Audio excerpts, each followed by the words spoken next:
Hi, welcome to an episode of Waste Management. As you can see, look like we're with rubble.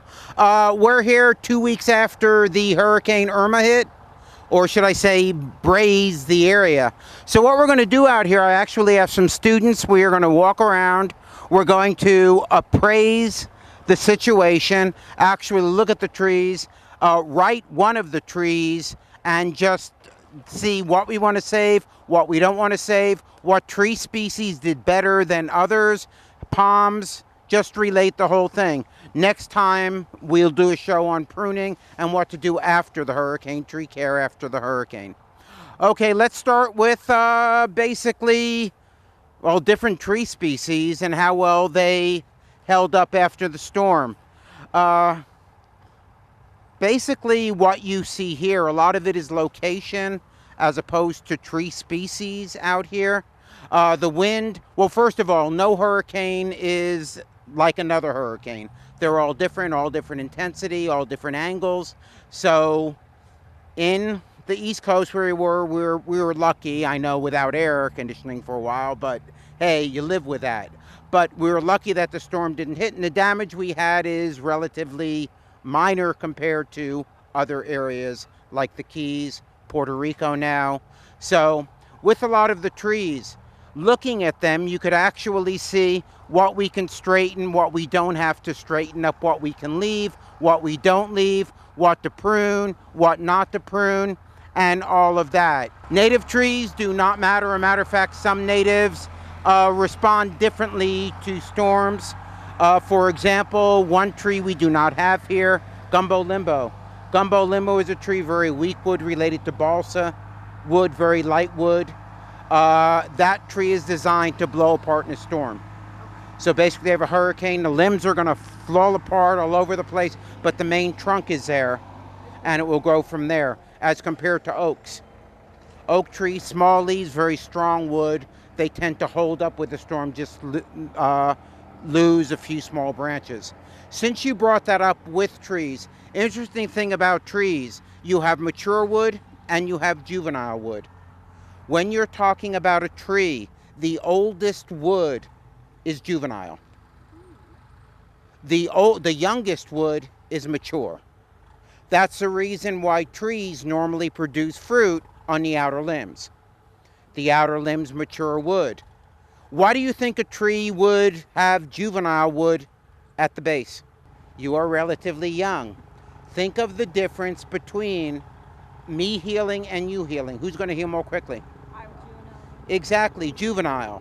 That's the benefit of trees having juvenile wood at the core, at the base. So when you're pruning a tree, also keep that in mind.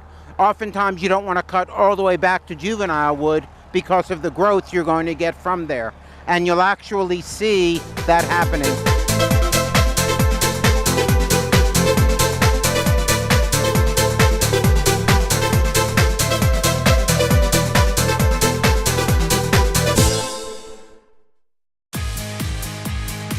Start your story at MDC. Be analytical. Be imaginative. Be a rising star. Be bold. Be connected. Be the solution. Be ready. What's your story? Be the best. Be you. Be MDC. Fresh thinking is being served at Miami-Dade College. Create your own recipe for success in the evolution of food culture at the Miami Culinary Institute. Learn the skills you need to jumpstart your career in the culinary arts. Turn green into gourmet and celery into salary. Miami Culinary Institute. Food, culture, innovation. Visit us at miamidadeculinary.com. Register now. Miami Culinary Institute.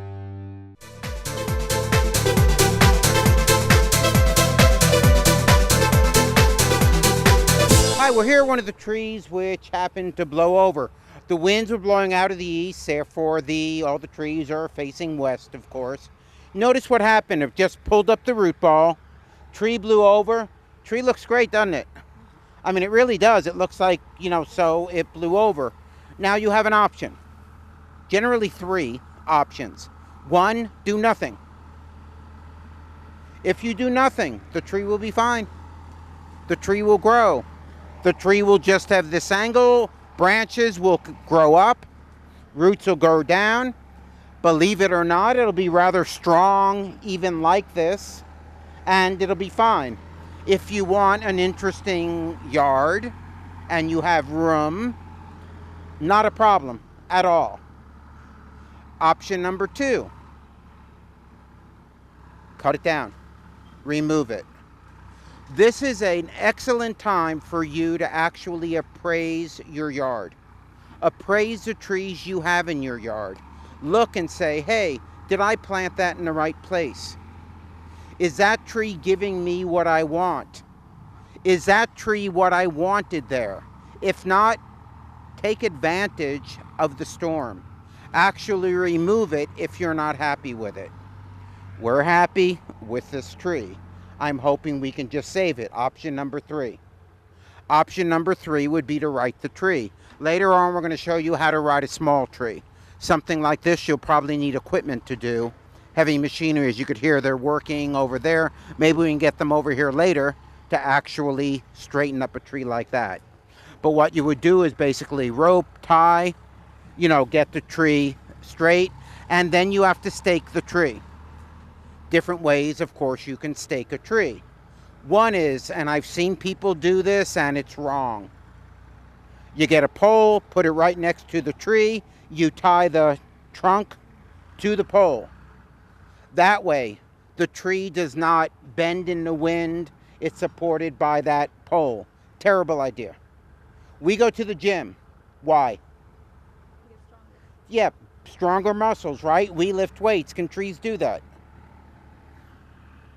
They can't, but they blow in the wind. Blowing in the wind actually strengthens the fibers. So you want the tree to bend. You actually want it to be exposed. And they've actually shown this. They've grown trees in greenhouses where they haven't been exposed to the wind. Very brittle. Very, very brittle wood. So you actually, if you're going to stake it where it can still bend, where it still has leeway, can move back and forth. Okay? But anyway, trees like this, we can save. If you look over here, notice those trees there that were just blown from the top. The whole top blew off in the wind. That's rather weak wood, and that's a strategy that tree has to deal with heavy wind. Strategies you can have, you can blow apart in the wind, lose your limbs. They'll grow right back, so you can do that. Or oaks, for example. Oaks are rather wind resistant. Reason being, they have small leaves and they have an open growth habit. The open growth habit allows the wind to blow through. Small leaves, meaning there's not much wind resistant also. So they did rather well in the storm. I'm going to take you into the palms and look at that area. And you'll be surprised, or maybe not, at how well palms do. Palms tend to take storms, take hurricanes rather well. Again, different strategies. Some of them lose their leaves. Some of them, for example, sable palm, our state tree, the palm, they've actually done studies looking at them following Hurricane Andrew. They took photos before and after Andrew. You would think there was no storm. Literally, they don't lose a leaf. They're like, well, you'll see, we'll go out there. Sables are like, if you are afraid of hurricanes, do sables.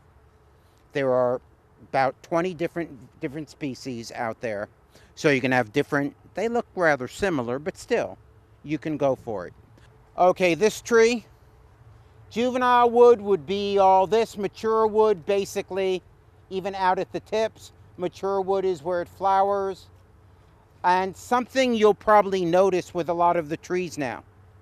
Stress. These trees were all under stress.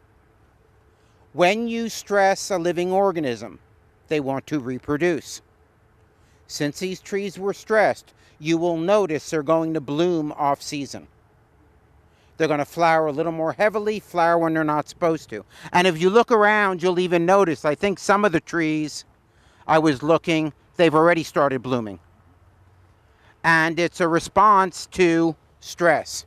I was actually hoping that we can actually see different tree species here, but what did better and what did not. But it appears here that certain trees block the wind from others depending on how they were planted. Like that tree, I expected to blow apart, very weak wood, but yet it did not. So I don't know why some things did well, some things did not. You could see our greenhouse did not fare well either. Like I said, if things aren't bad, you always try, you have lemons, make lemonade. That's what we're going to try to do out here. Just again, make everything better. Why don't we go into the palmedum and look at some of the palms and see how they did.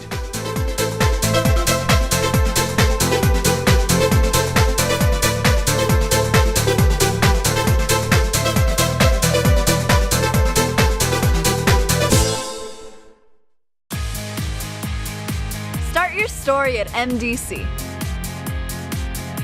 Be analytical. Be imaginative. Be a rising star. Be bold. Be connected. Be the solution. Be ready. What's your story? Be the best. Be you. Be MDC.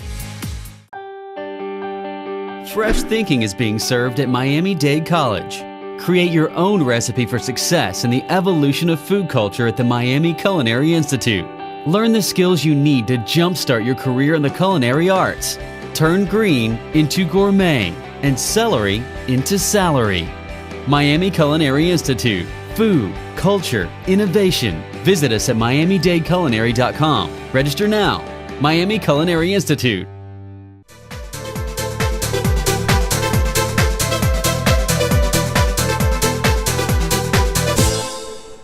Okay, we're out here in the palmedum. The reason why I wanted to take you out here was to show you some of the palms that did well and those that did not do as well. Looking around, most of the palms did rather well. The real troopers, the palms that do exceptionally well, are sables, which I spoke about earlier. This is sable, native to the Caribbean, native to the islands. Notice it went through the storm. It looks like there was no storm. Our state tree, for example, right back over there, and it's rather tall too. Can you tell that there was a storm from looking at that? I mean, it's the way it was before and after the storm. They even showed you with Hurricane Andrew. They actually went out and did a survey. Andrew was a Category 5. The eye passed over Homestead. Sables looked like that before and after the storm. So if you want a tree around your yard that you think can stand up against hurricanes, that'll do it. Okay? So there is that tree. If you look around in this area, these are trees native to the Caribbean Basin. So these are trees which do very well in South Florida. Looking around, you really don't see that much damage. There isn't that much that blew over, that much that even looks like it went through a storm. Okay, so palms as a whole tended to do a lot better than trees. The trees broke apart. Palms, you lose a frond here or so. Very few blew over. But if a palm blew over, it wasn't well rooted to begin with. It probably wasn't that healthy to begin with. But generally, palms held up very well. A tree can be very healthy and still blow apart. A tree with large leaves, a lot of wind resistance. Those limbs are going to break, they're going to blow apart. On this campus, we have a lot of Java plums, and the wind was blowing from the east. They blew in here, actually destroying some of the palms because the big limbs actually blew in. Those trees were old, about 50 years old, and inside they were rotted. The wood tended to be hollow with some of those trees as well. But whether it's a healthy tree, non-healthy tree, big leaves, broad leaves, block the wind, you're going to get damage. Okay, let's walk out and we'll see how the place looks. Okay, we're out here by one of the palms. Notice how good it looks. Right? You would think there's nothing wrong with it. However, notice the root system. Okay, the root system for this palm was rather weak. Thing is, it was not planted originally at the right depth. Okay, so that was the problem with this palm. but it's healthy. And remember I said about palms, before they die, they want to reproduce? Look at all the seeds this guy has on it. Okay?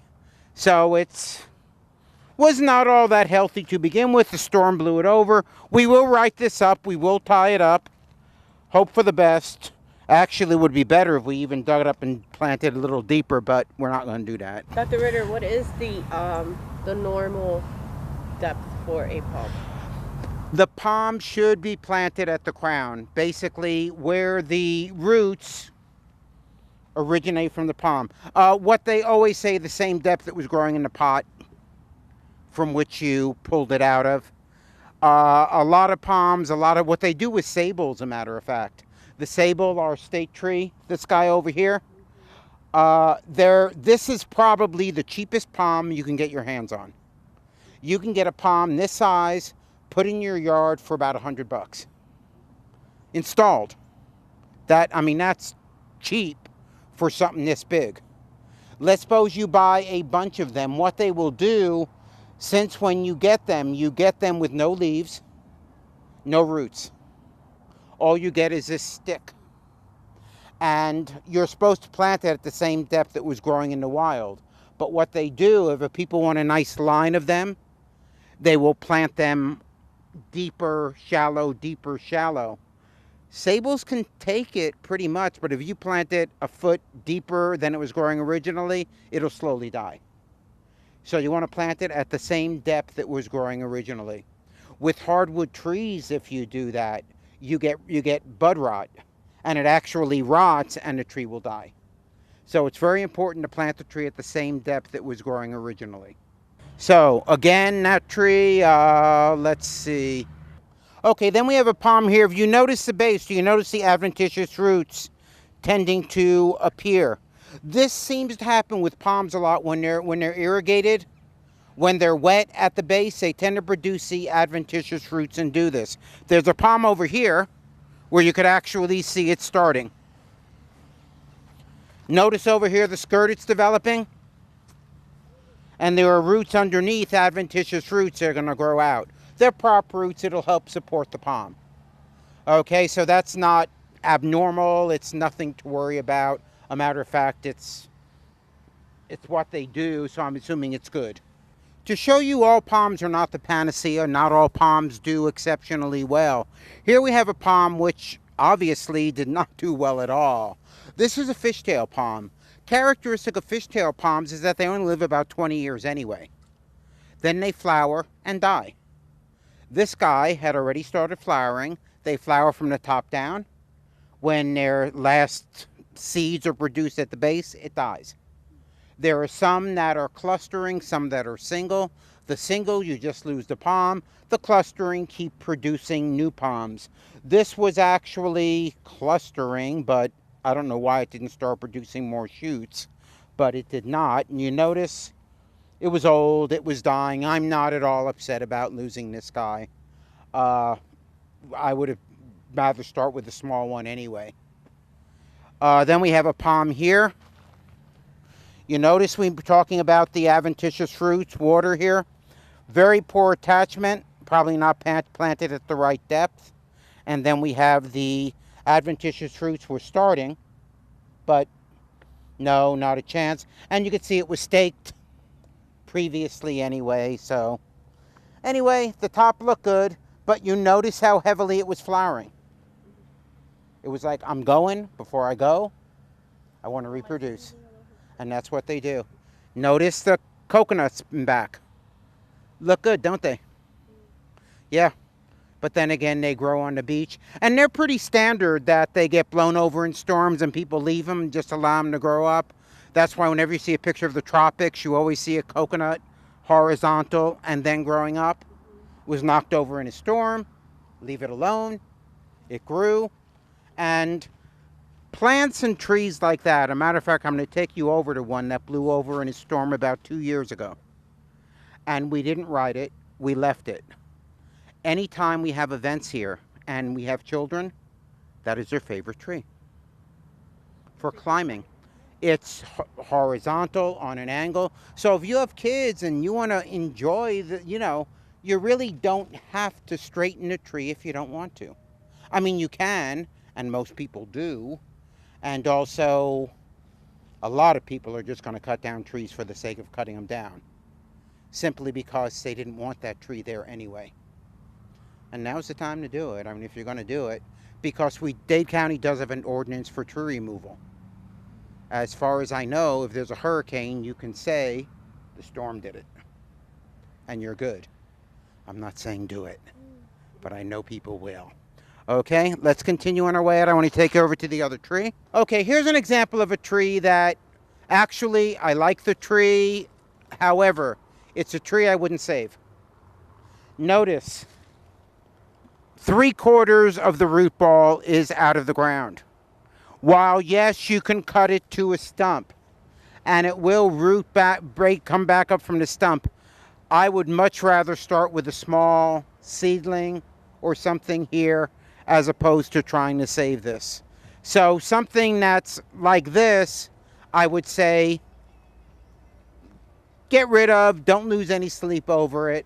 But the ones where you see they're still leaning over, most of the roots are still underground, try to save those, straighten those out, or you can leave it and get something similar to this. But definitely something like this, I would say, get rid of. Earlier I commented, you can take a tree, ride it, prune it, remove it, or just leave it. Here's an example of a tree that was just left. It blew over about 2 years ago, and you might not like the way it looks. However, kids love this tree. Is this not a great tree to go sit on the climb? I mean, it really is. Anytime we have kids here, they are drawn to this tree. So while you might think, hey, and look, it hasn't moved in the hurricane. And the winds were blowing in that direction, it should have been blown in the opposite direction, which it fell, and it did not.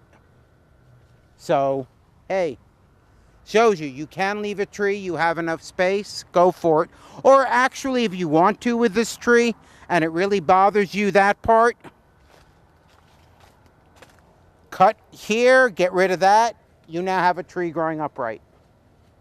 So leave a tree, give it a chance. I would, rather than ripping things out and creating a very stark landscape, give things a chance, see if it's going to make it. I personally would prune and straighten trees rather than rip them out. Unless, of course, it's something I never should have put there to begin with. Well, I want to thank you for tuning in and listening for